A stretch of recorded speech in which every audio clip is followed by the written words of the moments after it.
On here.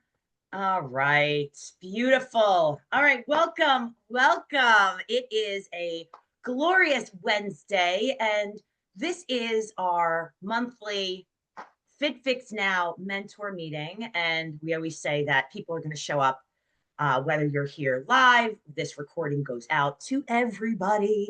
And I see people are already popping on Instagram. So obviously that will live there as well. So plenty of chances for you to catch our monthly mentor meeting. And we have been talking each month. So many different people have been coming on. We've had some great guests. We've talked about anything from just starting out to finding your niche to why do I need to get certified to what do I do now after I got certified and how do I start teaching and who do I market and business and all the things. Last month we had the Chan Ganaway came to talk to us, who was one of the founders of, he was the original like education for Orange Theory when it first started, and he's moved up with Mayweather Boxing and launched like these gigantic companies. So he came and talked to us. So if you didn't get a chance to, go back, these are warm connections for everybody. This is networking. So, make sure, reach out, say, oh my gosh, I heard you were with FitFix with Christine. And we also had Ilion popped on. That was a surprise. Who also talked about her, journey of started with dancing and then got into fitness and got into a little bit of, kind of mental health aspect. And what I thought would be so awesome, because we have yet to really focus on this, we've touched upon it, is the mental health aspect of the fitness world. And who better to talk to us today? Lori Roland is here, special guest. Okay, I'm gonna let her talk, kind of more in a second, but I just want to throw this out here. Lori is actually launching a course coming out on FitFix pretty soon, and it is Unbreakable. So that is all about trauma and fitness and healing. And I'm going to let her kind of go into that a little bit of why that's important. But I thought let's do this. It's October. Right now we're back in the swing of things. Stress, tension. We've all been through different traumas in our life. And I don't know about many of you, but I personally am not a psychiatrist or a psychologist. However, with that said, I bet every single person, you have had a moment where you've been in a personal training session or a group fitness session where there's been questions to you or conversations that are pretty heavy. And you're like, okay, how do I answer this? How do I deal with this? What do I, and it's important to refer out. Yes, you should have an arsenal of, hey, you should probably talk to someone, or I'm here to listen, or, but at the end of the day, we should have some tools. We should know some, some things to do in the moment. And also, how do we help those people when we're training them? And that's why who better than someone who actually is trained, is a professional, not only counseling, and I'm going to let you go through all of your acronyms, all the alphabets, Lori, of what you, because you are just all over with everything, so qualified. But you are not only super qualified there, but you're also super qualified in the fitness world and wellness, and have been a part of that for quite a few years as well, just like me, right? Couple years. We started when we were two, so it's been decades, right? But I just want to hand this over to Lori. Please tell us, everyone listening or whatnot, whatever, wherever they are in their journey of fitness, wellness, what is it that you do? And talk to us about how important, like healing and being unbreakable and trauma and fitness help. I'm just going to say, please help us. Sure. Let me just say thank you for that wonderful introduction and shielding my age and protecting my dignity and humanity there. So solid. Appreciate that. Happy to be here. And yes, I am a licensed professional counselor and a licensed clinical alcohol and drug counselor. I've been in the practice for over 25 years. In tandem with that, I am also a fitness professional. I have been teaching for nearly just as long. And what I'm really excited to see is finally the integration of mental health in the fitness realm. It's kind of a new, slow, out the gate baby operation. And I want to start this conversation and dialogue with something that you just referenced, and that we're starting to see as fitness professionals. I don't know that anyone in that industry hasn't seen somebody or a client who hasn't experienced some degree of crying, and you're left in that position as a fitness professional to say, hey, what's going on? The awkward pat on the shoulder. So we as fitness professionals need to know first and foremost our scope, and that will be discussed in Unbreakable, the course. We can't pretend to be or profess to be or held accountable to be a mental health professional. Even when I'm teaching, and I will reference something, I teach a hot Pilates class on Sundays. There was a woman in my cool down during the cool down, and she began to cry. And afterwards, she came up to me and she said, thank you. And she was crying. That led in, and she just does not know. Let me preface this by saying she does not know I'm a therapist. And she said, in the cool down, I just was going through a horrible breakup, narcissistic abuse, really difficult, and your words really touched me. That wasn't the time for me to say, oh, hey, by the way, thanks for taking my class. I also work with narcissistic abuse and trauma, right? I had to kind of find the language to do that. And in that moment, I was kind of tasked with assessing if she was okay. It is a heated class. We're in a room over 100 degrees. Is she okay? Is she still able to drive? I don't believe that when a lot of us came into the fitness industry, we ever thought we'd arrive at a place societally, culturally, where we are now, where the world is punctuated by a lot of trauma, a lot of addiction. So we got into fitness because I don't think any of us got into this thinking that we would have to kind of blend this into our role. I didn't. I very much thought that the worlds of fitness that I was in was very separate from what I did as a therapist. And now I'm finding that when I do have clients coming in who have dysregulated nervous systems because of abuse or trauma they sustained, that's not when I'm going to tell them, no pain, no gain, right? Or let's kind of do jump boxes, or let's get into some burpees. They're not there. Lori, didn't you think too when we got into fitness, it was like you come into a room, right? It's like hey everyone, hey, woo, we're gonna have so much fun. You put the music on or whatever it is, you do your thing, you do your cool down, and you're like, great job, everyone, bye. That's what I thought. As long as I had a playlist, as long as I had a framework of what I was going to be doing in that class, we're going to work back, by, chest, try, legs, shoulders, core at the end, dance, whatever I was teaching, whatever modality. As long as I delivered, as long as I gave a great class with a kick-ass playlist, my job was done, right? And moreover, clients, because they feel a sense of connection to that fitness professional. And we all know, and me as a therapist, my therapist friends that aren't in fitness, what do they refer their clients to do in order to heal? Movement, fitness, go to a gym, take yoga, take Pilates. So now you have therapists who, well-intentioned, but they're referring clients who have been through a plethora of issues to us, to fitness professionals. And we are now charged with that. And I understand not every fitness professional can be a therapist. And I don't exactly walk around my classes and say, oh, hey, I'm a therapist. I got this. It's okay. I have to be respectful and mindful of, again, as I said, the scope, where we are, referring out. But this is something that I feel as fitness professionals, we are seeing more and more with clients coming in with varying degrees of past traumas and issues and perhaps addictions. And when I say addictions, I mean there's so many more things today, especially because of our phone, to be addicted to other than just drugs and alcohol. I mean, drugs and alcohol used to be, when you said addiction, everybody thought of those two things. But we are well aware that we can have addictions to far more than just those two issues. So I mean, what are things that we can do? Like someone comes in, just like you said, to your point, it's not just we take our test. And I mean, that's really what we were taught, right? Take your test, you go out, you learn how to cue, you do your music, your playlist, you're safe, you're effective with your, with your, with your delivery.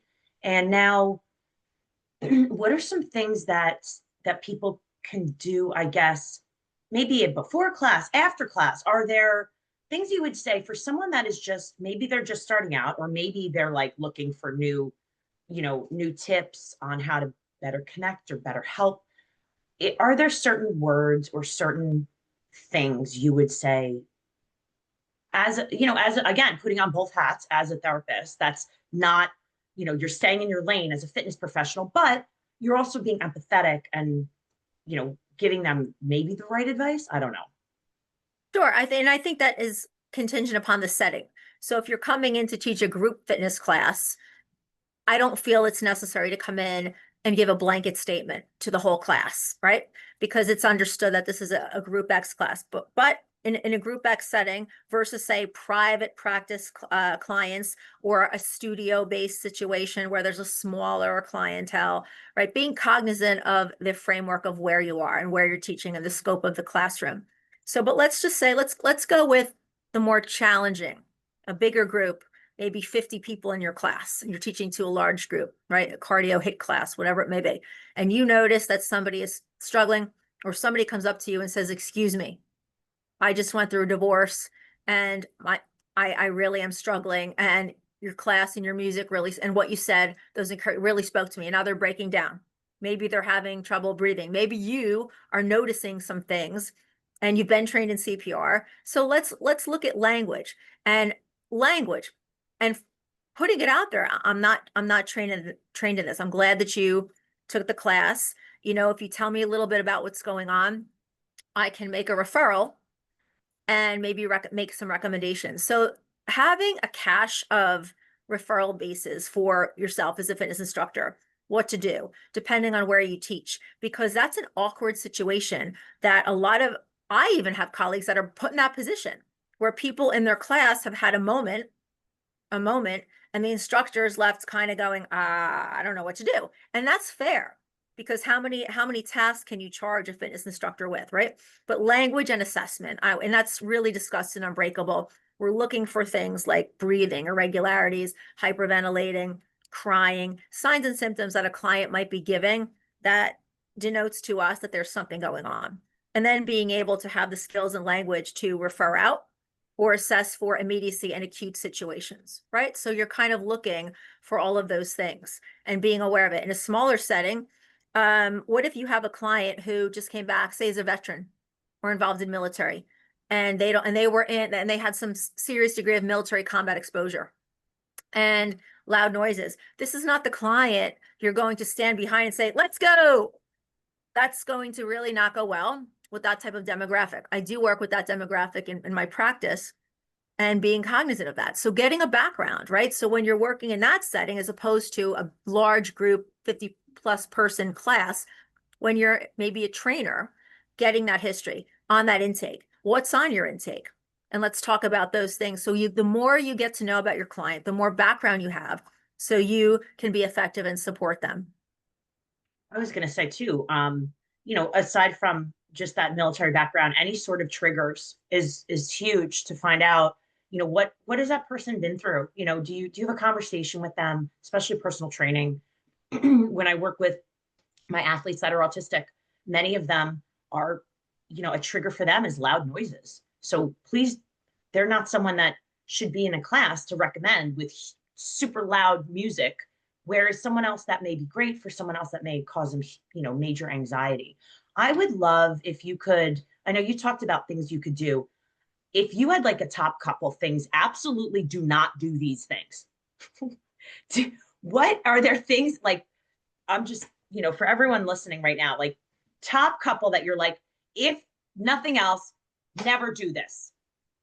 Okay. So, and I've done this myself in class, and I think we all have, in an attempt to be playful in a class. We've all gone up to people, single them out, touching. I mean, I've had clients where I know I can give them a tap on the booty and they love it. They love it. You have to know your audience. You really need to know your audience. So I would not recommend, if you are not familiar with a client and not familiar with their background, never approach them, never touch them without really understanding. Some clients want that. They prefer that involvement. They like that one-on-one. They feel this special, unique connection with the instructor. Other clients are mortified if you come near them, if you touch them, if you draw any type of attention to them. And I myself have been teaching a class, and in my attempt to be playful, I've gone up to the wrong person and I get a very strong back off vibe. You can read the room. A lot of people, I think, as instructors can relate to that story. So absolute no-nos, language. I really do feel that we are moving away from the no pain, no gain mentality. Come on, do one more. I don't know how much language I can use on here, but I've had personal trainers myself. And if I didn't put up a certain amount of weight with my legs, I've been called the P word by a male trainer because in denoting I was weak for doing that, right? So, and I took it. I took it. I wasn't like, oh, I'm offended. I went back. And what that yielded me was injuries, right? Injuries by me trying to kind of meet the needs and the expectations of the trainer. And I did eventually part ways with that trainer. We are on good terms socially, but that was just where that was probably about 20 years ago. 20 years ago. So we are really moving away from that type of motivation to one of more of a supportive and what works for you, and never assuming anything.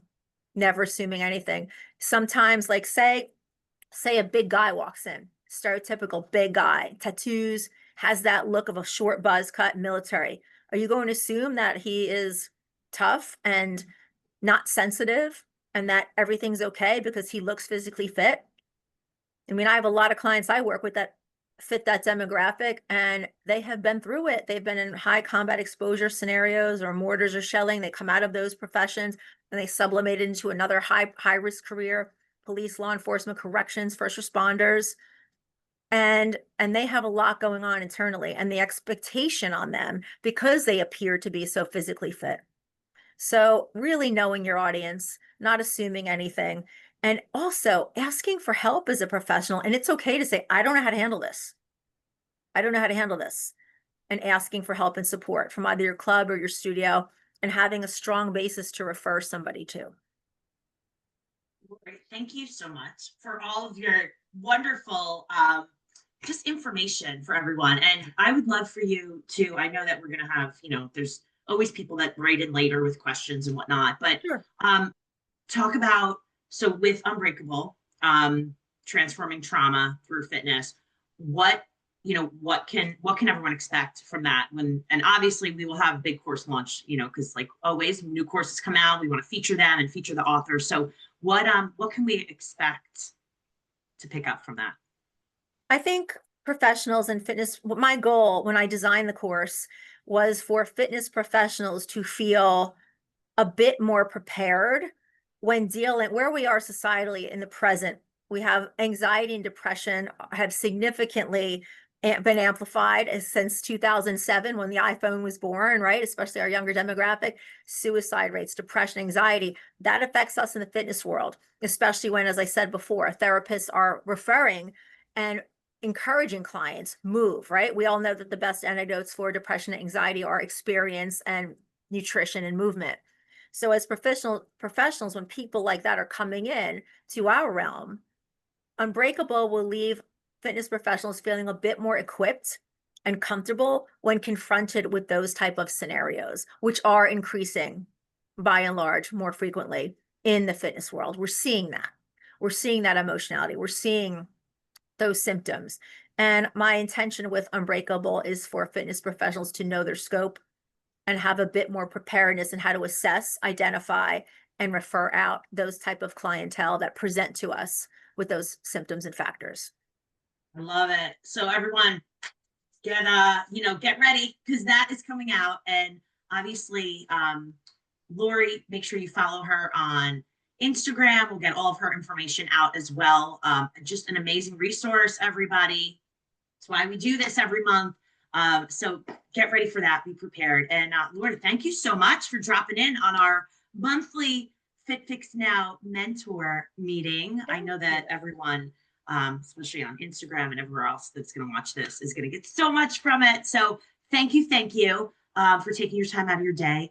And we look forward to hearing much more from you. Thank you for having me. Have a great day, everyone. See you soon. Bye, Lori. Thank you. Bye.